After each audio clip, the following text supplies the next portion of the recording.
Bienvenida a nuestros invitados. El señor Alfredo Ortega es politólogo, es secretario de prensa del Instituto Interamericano por la Democracia. Bienvenido, gracias por acompañarnos. Gracias, Pedro. Buenas noches. El capitán de navío retirado de la Armada Venezolana, Bernardo Jurado, ya es de la casa. Un placer. Un gusto tenerlo acá. Gracias, muy buenas noches. ¿Por qué lado de la manera que se están dando las cosas? Dicen que se corta por lo más fino la soga. ¿Está jugando con fuego el gobierno venezolano con sus contactos con grupos terroristas del Medio Oriente? Tienen años jugando con fuego, años, porque esto data de principios del gobierno de Hugo Chávez. El diario Los Angeles Post en el año 2008 ya había reportado la existencia de este Ghazi Nazar al-Din, que este es un diplomático venezolano, como lo dijeron en el corte, que es descendiente de libaneses. Este individuo, por intermedio de una cantidad, Alfredo y Pedro, de 2 billones de dólares en supuestos programas sociales, mantiene todos los estudios de cómo hacer asaltos, de cómo aplicar el terrorismo y de también cómo hacer secuestros. Todo esto avalado por el gobierno venezolano. Esto lo reportamos en el año 2006 de manera alarmante, donde habían 13 individuos de Hezbollah en la isla de Margarita. Esos 13 individuos le fueron dados a un cuidador que ganaba $750 por cada uno de los Hezbollah y se descubre por un problema odontológico. Fíjate tú, tuvo que ir a un odontólogo, el hombre con cédula venezolana y no hablaba español. Y ahí comenzamos a hablar y a seguir ese hilo y por supuesto deviene en todo este desastre. Esto se percibe muy peligroso y yo creo que los Estados Unidos, ya el Departamento de Tesoro en el año 2008 acusó a este individuo de ejercicio irregular en esta situación de terrorismo, ¿no? ¿Cómo lo ve usted, señor Ortega? Bueno, tiene toda la razón Bernardo, esto no es nada nuevo. El régimen de Hugo Chávez, desde el principio, pero sobre todo en los últimos años, fue un régimen que fue amigo de las peores causas de la humanidad, de las peores dictaduras. No había un dictador en el mundo que Hugo Chávez no visitara y apoyara. En los rincones más recóndidos de la humanidad, por ejemplo, Robert Mugabe de Zimbabue, un salvaje como Robert Mugabe, Hugo Chávez se jactaba de decir que era su amigo, ¿no? Un señor como Bashar al-Assad, donde recientemente en Naciones Unidas solamente Venezuela votó en contra de una sanción contra Siria. El apoyo a la guerrilla colombiana, a la guerrilla terrorista, valga el término. Entonces, es un régimen el que deja a Hugo Chávez y que hereda a Nicolás Maduro, que fue su canciller por 6 años, y en su condición de canciller Nicolás Maduro tenía que conocer de todo esto. Está vinculado a las peores causas. Y el problema es que en Venezuela podemos hacer todas estas denuncias, pero al no haber ningún tipo de institucionalidad, no hay quien pueda efectuar una investigación seria y llevar esto a una conclusión, como sería en cualquier país democrático, decente del mundo. Este tipo de situación, partamos de la base para este análisis que pueda ganar el oficialismo. ¿Se avecina una etapa de todavía mayor desarrollo de estas relaciones allí o con los problemas internos que tiene Venezuela económicamente van a tratar de mantener las cosas más bien calladitas? Sin lugar a dudas, esto no se detiene. Mi recomendación para el gobierno norteamericano es que estudie este nombre, tome nota, Fauzi Canaan. ¿Quién es Fauzi Canaan? Es el cómplice como agente viajero de grandes cantidades de individuos de Hezbollah que se intensificó a partir del año 2007. Y este individuo se encarga de planificar estos posibles secuestros y también se encarga de cedular y dar pasaportes como el caso que vimos ahora mismo. Ese pasaporte lo da Fauzi Canaan. Así que... ¿Es funcionario del gobierno venezolano? Es funcionario del gobierno venezolano. Y como te digo, funciona como agente viajero para...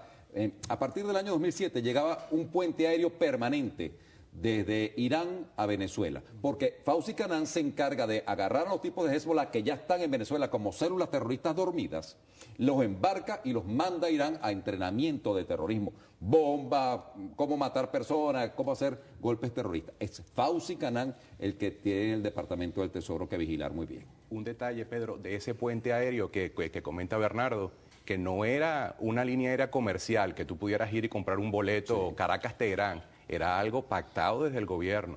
El gobierno siempre ha mandado a sus juventudes, a sus líderes revolucionarios a formarse en Argelia, en Cuba, como decía antes, en las peores dictaduras del mundo. A menos de 20 días de las elecciones, algo de lo que están diciendo los candidatos, comenzamos con Nicolás Maduro. Porque ellos andan apurados, porque saben que el tiempo juega en su contra. Porque saben que en la medida que nuestro pueblo más conoce ese candidato, menos le gusta ese candidato.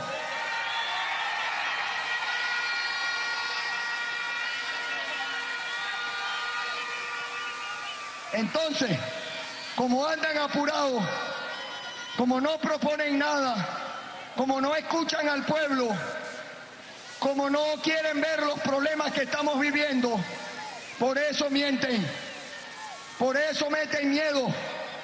Pero yo creo que el 14 de abril nosotros vamos a enterrar ese miedo para siempre. No se asusten, no se transformó el candidato oficialista en el opositor, es el opositor Enrique Capriles. Con la mano en el corazón, ¿le ve posibilidades de ganar en la elección de la forma que está planteado, con todo a favor del oficialismo? Con la mano en el corazón te voy a contestar que está difícil, pero no es imposible, porque los chavistas no son más venezolanos que nosotros. Los chavistas están pasando hambre, igual que todos los venezolanos. Los chavistas no consiguen, las señoras chavistas no consiguen toalla sanitaria o pasta de dientes. De manera que está difícil, porque estos individuos, esta satrapía vino a mi país a asaltarlo con éxito. Estamos hablando de $1.000 billones que se han robado y que son inauditables, Pedro. Y ellos no pueden entregar el gobierno. Pero Venezuela se está levantando, Venezuela debe levantarse, porque dentro de 2 meses Venezuela está pasando hambre en su totalidad. Con la mano en el corazón, ¿ve una victoria de la oposición? Sí, yo creo que hay posibilidades y te voy a decir por qué.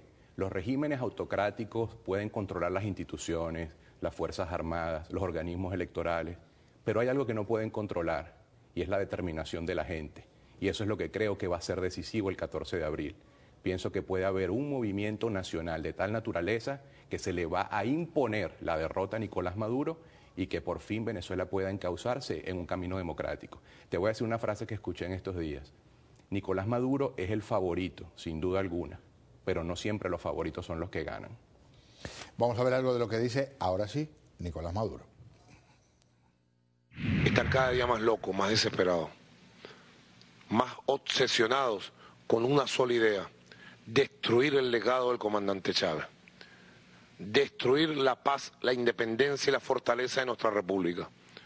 Y sobre la base de un caos de violencia, sobre la base de un caos de necesidades, sobre la base del saboteo del sistema eléctrico, sobre la base del saboteo del sistema de distribución de alimentos, ellos creen que ellos pueden surgir, porque lo están planificando. Han llegado expertos del exterior para sabotear todo el sistema eléctrico, yo lo denuncio aquí.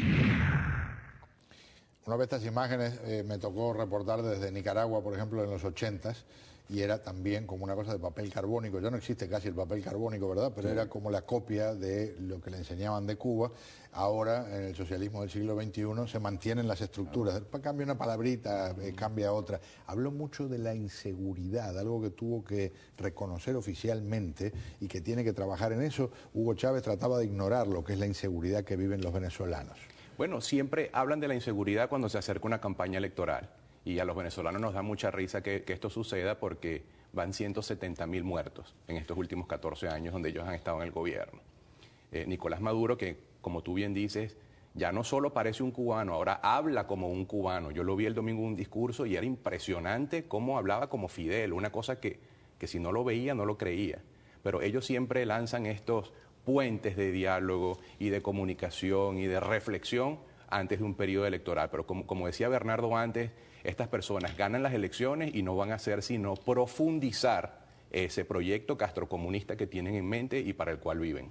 Y él tiene que hablar de inseguridad porque en sus 100 días de gobierno han muerto por asesinato más de 1.000 personas y no ha hecho nada. La reclamación que se le hacía, que le hizo Capriles, este hombre no piensa hablar de esta materia. 1.000 personas. Este país que tiene una guerra en Afganistán, mueren 1.000 soldados y este gobierno se tambalea. Así que en Venezuela mueren 1.000 personas en 100 días de gobierno de Nicolás Maduro. Pues llegó el momento de que comience a hablar.